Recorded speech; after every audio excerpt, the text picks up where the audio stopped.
Herodotus wrote it down 2,400 years ago, and nobody could ever prove him wrong. The ancient Etruscans, he claimed, weren't Italian at all. They were refugees from Lydia, a kingdom in what's now Turkey, driven across the sea by famine.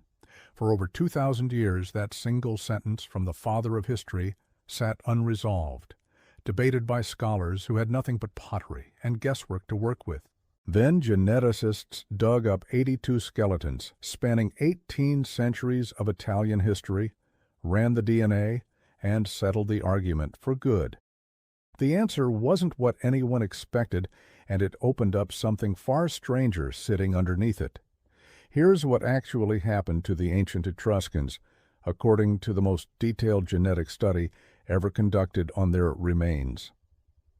A team led by researchers at the University of Florence and the Max Planck Institute for Evolutionary Anthropology sequenced genomes from 82 individuals recovered from 12 archaeological sites scattered across central Italy, spanning a continuous window from 800 BCE all the way through to 1000 CE. Roughly 1,800 years of unbroken genetic data from a single region. Published in Science Advances in 2021, the study found no evidence whatsoever connecting the Etruscans to Anatolia. None.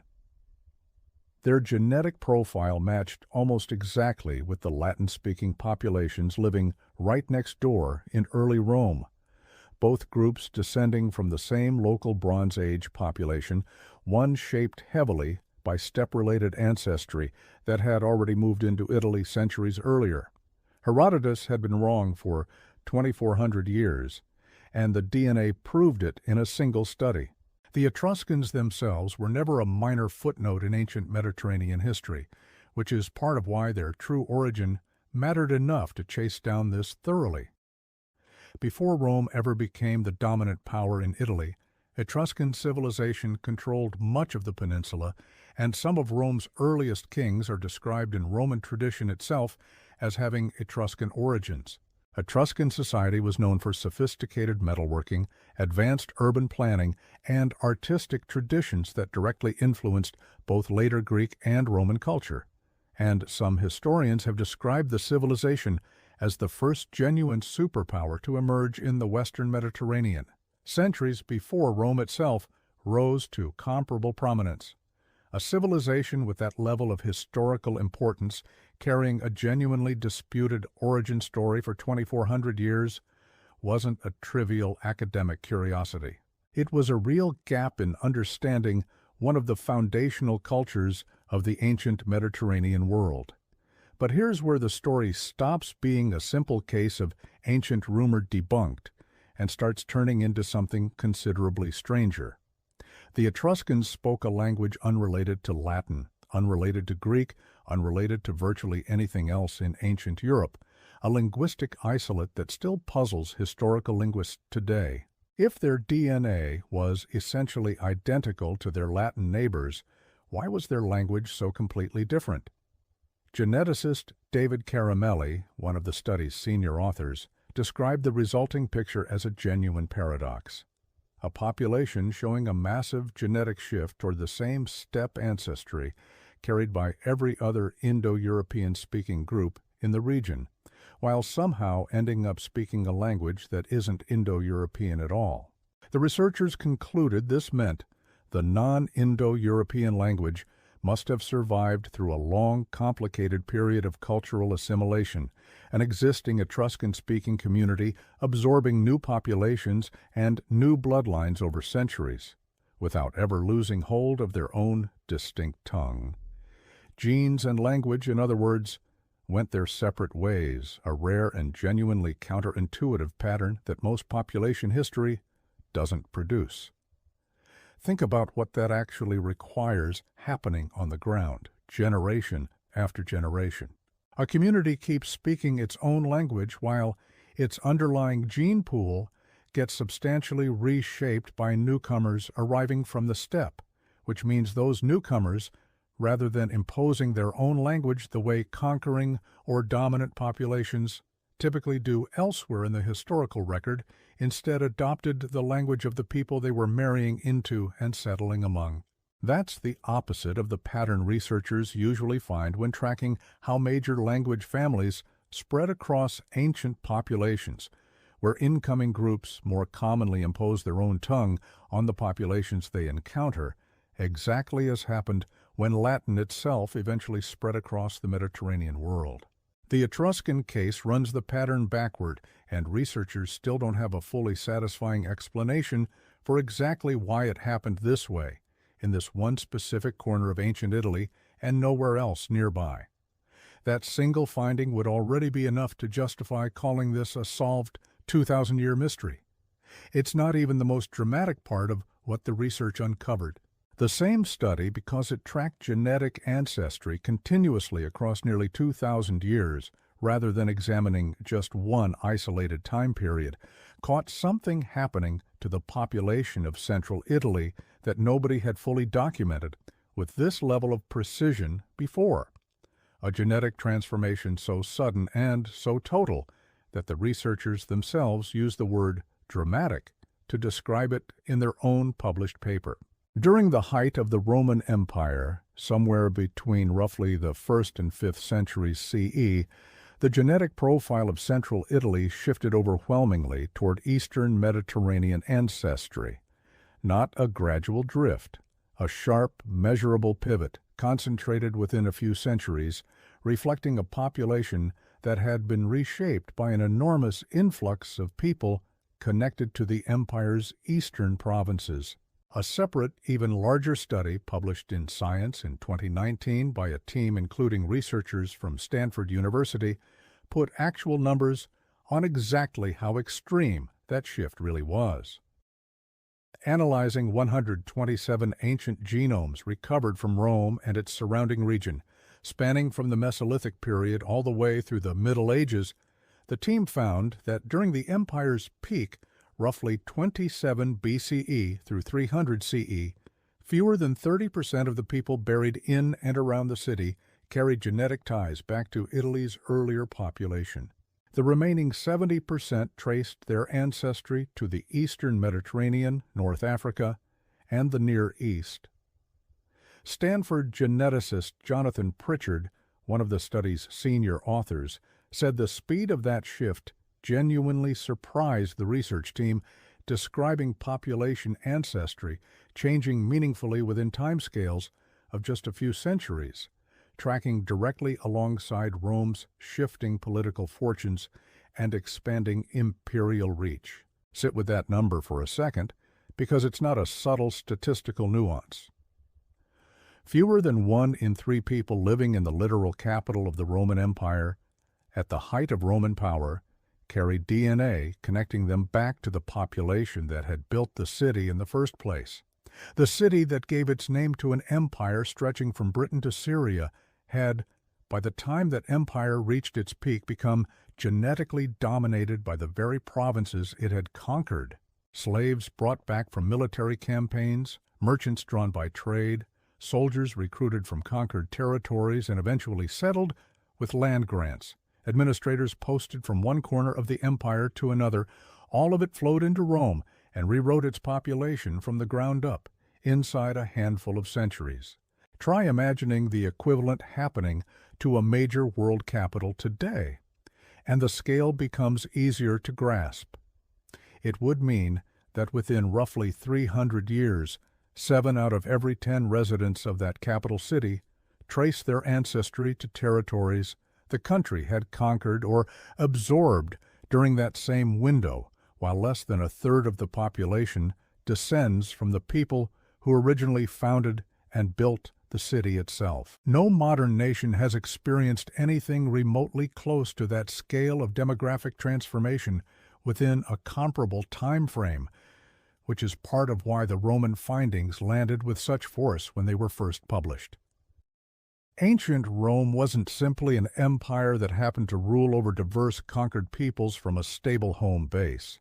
Its own home base was itself one of the most dramatically transformed populations anywhere within its own borders, reshaped by the specific gravitational pull of being the empire's political, economic, and administrative center.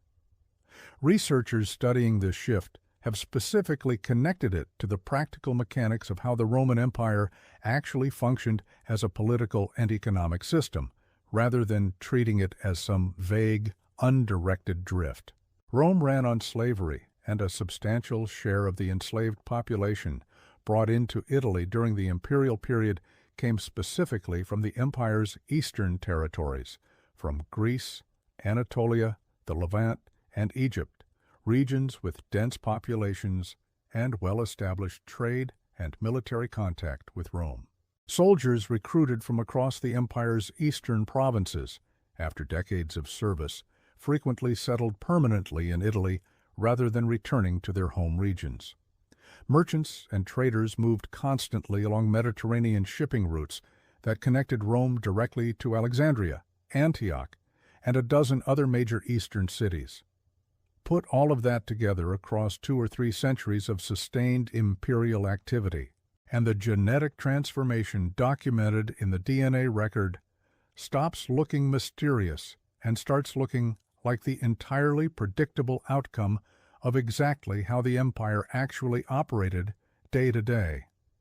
Historian and genetics researcher Margaret Antonio, who led the 2019 science study, described the resulting picture of Rome as something closer to the ancient world's first true melting pot, a city whose population was constantly being remade by the very mechanics of imperial expansion it had set in motion. That framing matters because it reframes what Rome actually was at a genetic level during its imperial peak. Popular imagination tends to picture ancient Rome as a fixed, ethnically Italian population ruling over a diverse empire from a stable, unchanging home base. The genetic evidence shows something considerably messier and more dynamic.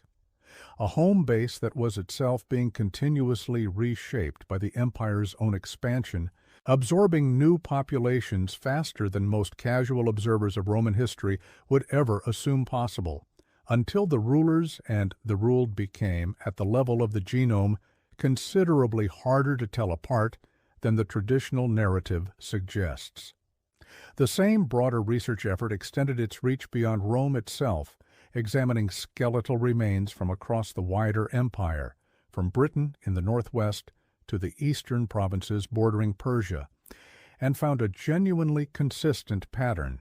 Wherever Roman power extended, genetic diversity within local populations tended to increase substantially during the period of Roman control, driven by exactly the same combination of military movement, trade, and enslaved labor, documented so precisely in the Roman sample itself. Rome wasn't simply exporting its own population outward across the empire. It was actively pulling genetic diversity inward from every direction at once, turning the capital itself into the single most genetically mixed location anywhere within its own borders. Britain offers one of the clearest illustrations of this empire-wide pattern outside Italy itself. Skeletal remains recovered from Roman-era British sites, including a notable burial in York examined by researchers using isotope and genetic analysis together, have revealed individuals with ancestry connecting back to North Africa and the eastern Mediterranean, buried in Roman Britain with the same formal burial customs afforded to any other Roman citizen, physical proof that the empire's genetic reach extended even to its furthest northwestern frontier. Thousands of miles from the eastern provinces, most of that ancestry originated from. A soldier, merchant, or administrator born in North Africa could, within the span of a single career, end up living out their final years and eventually being buried in a Roman settlement in what is now northern England. Their remains sitting undisturbed for close to 2,000 years until modern archaeology and genetics finally uncovered exactly where their ancestry had actually originated.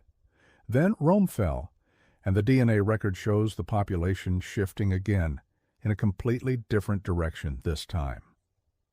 Following the collapse of the Western Roman Empire in the 5th century CE, the same genetic studies documented a new wave of ancestry moving into central Italy, This time connected to Germanic populations migrating south, including groups associated with the Longobards, who eventually established their own kingdom across much of the Italian peninsula. Northern European genetic ancestry, essentially absent from the population during the height of Roman rule, shows up clearly in the DNA record beginning in the early Middle Ages, a second dramatic population shift, arriving within just a few centuries of the first one, this time moving in the opposite geographic direction entirely. The Longobards themselves left behind more than just a genetic signature. They gave northern Italy's Lombardy region its modern name, and their kingdom, established in the late 6th century, controlled substantial portions of the Italian peninsula for roughly 200 years before eventually being absorbed into the Frankish Empire under Charlemagne. Archaeological excavations of Longobard-era burial sites across Italy have given researchers direct physical remains to sample alongside the earlier Roman-era material, allowing the genetic timeline to be reconstructed with real precision rather than relying purely on inference from modern populations working backward.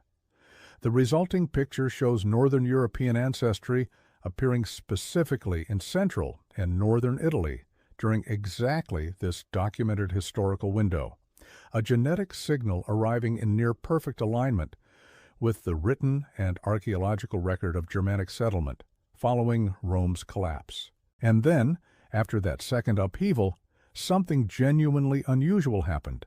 The population simply stopped shifting. Researchers tracking the genetic record forward from the early Middle Ages found that the ancestry profile of central Italy, having been thrown through two enormous opposite-direction transformations within the space of roughly 1,000 years, essentially locked into place and stayed remarkably stable from that point forward, all the way through to the present day. The genetic makeup of modern Italians living in Tuscany, Lazio, and much of southern Italy traces back, largely unchanged, to whatever specific blend of Roman-era, Eastern Mediterranean, and Germanic ancestry had settled into place by roughly 1,000 years ago. Whatever demographic chaos built the modern Italian gene pool, it finished building it centuries before anyone alive today, or their great-great-grandparents, or their great-great-great-grandparents was ever born.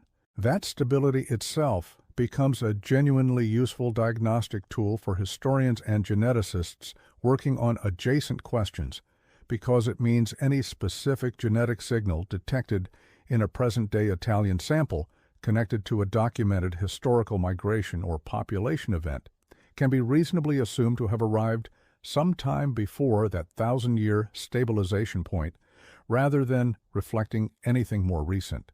It gives researchers a kind of natural cutoff line built directly into the population's own genetic history, a period after which the region's demographic story largely stopped being written by dramatic migration and started being written instead by ordinary, gradual, generation-to-generation continuity within a population that had already found its long-term equilibrium.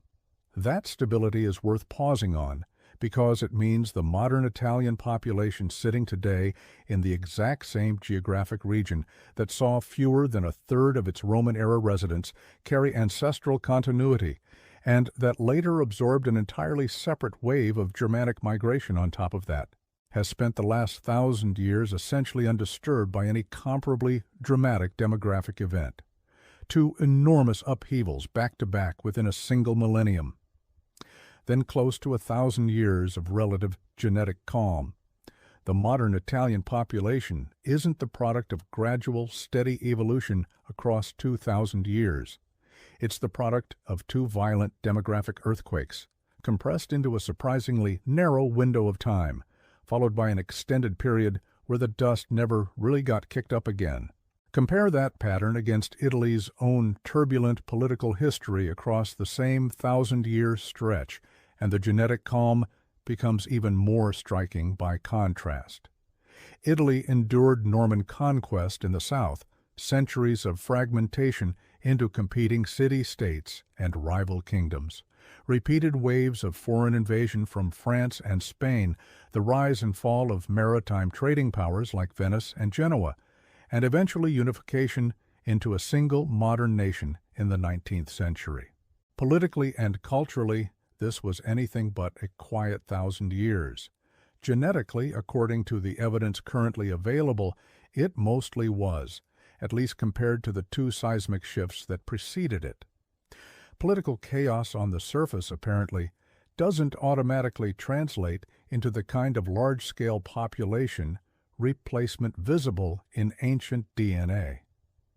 Sometimes rulers, borders, and languages change dramatically, while the underlying population, generation after generation, simply keeps having children with the people already living around them. There is a further layer to this story worth including because it circles back, in a strange way, to that original Herodotus claim about the Etruscans coming from Anatolia. Modern genetic studies of the Tuscan population, specifically the descendants of the very region the Etruscans once inhabited, have repeatedly found something genuinely curious sitting inside their mitochondrial DNA, certain maternal lineages showing a detectable, statistically real connection to modern Anatolian populations, a signal researchers have puzzled over for years, precisely because it seems to echo Herodotus's ancient claim even after the broader ancient DNA evidence had already ruled out a direct Etruscan migration from Lydia. The most likely explanation researchers have proposed doesn't require Herodotus to have been secretly right, after all. It connects instead to that later, separate wave of Eastern Mediterranean ancestry that flooded into central Italy during the Roman imperial period, layering a genuine, measurable Anatolian genetic signal on top of the region's population centuries after the actual Etruscan civilization had already been absorbed into Rome. Herodotus's original claim about Etruscan origins was wrong, but the region he was writing about ended up acquiring real Anatolian ancestry anyway, just 7 or 8 centuries later than he thought, and for a completely different reason than the one he described. A 2014 genome-wide study of modern Tuscan populations, published specifically to revisit Herodotus's ancient theory using contemporary genetic tools, examined this exact question in detail and reached essentially the same conclusion.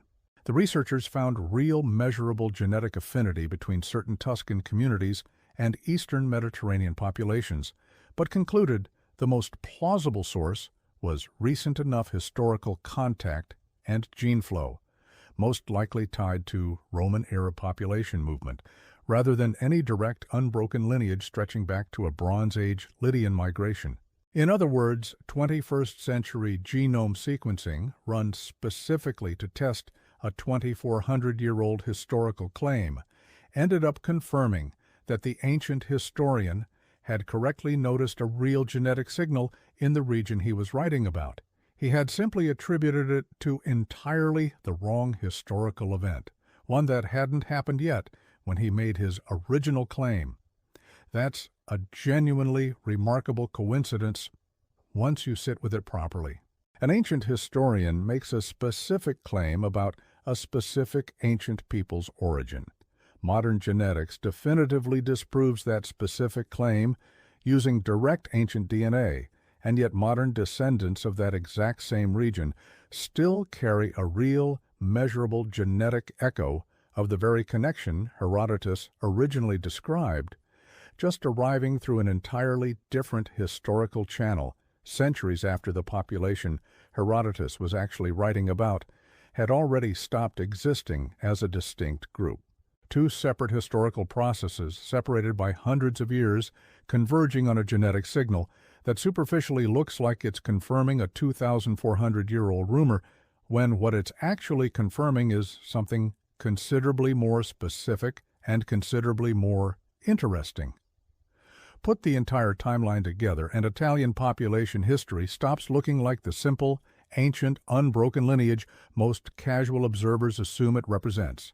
An image reinforced by everything from Renaissance art to modern tourism marketing built around the idea of timeless, unchanging Italian heritage stretching back to Rome. The actual genetic record tells a story of repeated, sometimes dramatic demographic rupture, an early Bronze Age population shift connected to steppe migration that shaped both the Etruscans and their Latin neighbors identically, despite their radically different languages. A sudden, overwhelming influx of Eastern Mediterranean ancestry during the height of Roman imperial power, driven by slavery, military recruitment, and trade. A second, entirely separate wave of Germanic migration following Rome's collapse. And then, finally, roughly 1,000 years of genetic stability locking that specific combination into place as the foundation of the modern Italian population. None of this diminishes the genuine cultural continuity connecting ancient and modern Italy. The language, the architecture, the culinary traditions, the religious institutions that trace back, in recognizable form, across many centuries. Cultural continuity and genetic continuity, once again, turn out to be two entirely separate questions, capable of producing very different answers even when applied to the exact same population in the exact same place. Modern Italians carry real, substantial cultural inheritance from ancient Rome. Modern Italians do not, according to the actual genetic evidence, carry anything resembling a straightforward, unbroken biological lineage back to the specific population that built that ancient civilization in the first place. The city that built an empire ended up, within a few centuries, genetically transformed by the very provinces it had conquered, then transformed again by the very groups that eventually toppled it, before finally settling into the population that would go on to call itself Italian for the next 1,000 years. What makes this particular case so valuable as a piece of population history is precisely how directly it overturns the intuitive assumption most people carry about ancient, culturally continuous civilizations. The assumption that a population occupying the same geographic territory across thousands of years, still speaking a recognizably descended language, still practicing recognizably related cultural traditions, must also represent a relatively continuous, stable genetic lineage running underneath all of that cultural continuity. Rome disproves that assumption about as thoroughly as any population studied anywhere in the world. The city didn't just rule an empire, it was genetically remade by that empire, not once, but twice, within the span of a single millennium, and the population living there today descends overwhelmingly from whoever happened to be standing in central Italy after both of those upheavals had already run their course, rather than from the specific people who originally built the city Herodotus and every other ancient historian actually wrote about. That distinction matters well beyond Italy's own borders too, because Rome is one of the most extensively studied ancient populations precisely because it left behind such an enormous archaeological and written record for researchers to work with. Most other ancient capitals and civilizations around the world have nowhere near that same density of preserved skeletal remains, inscriptions, and continuous historical documentation to draw on, which means Rome's genetic story likely represents one of the clearest, most detailed examples available anywhere of a pattern that probably played out, in less thoroughly documented form, across dozens of other ancient imperial capitals throughout history. Every large, wealthy, cosmopolitan ancient city that drew people inward through trade, conquest, and slavery almost certainly experienced some version of the same underlying process Rome experienced. Rome simply happens to be the one case where researchers have finally assembled enough ancient DNA to actually watch it happen, generation by generation, rather than simply assuming it must have occurred based on written history alone. If a story like this, where a 2,000-year-old historical claim gets definitively disproven, only to have modern genetics uncover something even stranger sitting right underneath it, is the kind that stays with you, this exact pattern keeps showing up across population genetics research all over the world. Every single time researchers finally get along enough detailed enough genetic record to actually watch a population change in real time instead of just comparing two disconnected snapshots separated by centuries. And if there's a specific population, region, or ancestry mystery you've always wanted properly examined against the real evidence, drop it below, because that's exactly where the next one of these comes from.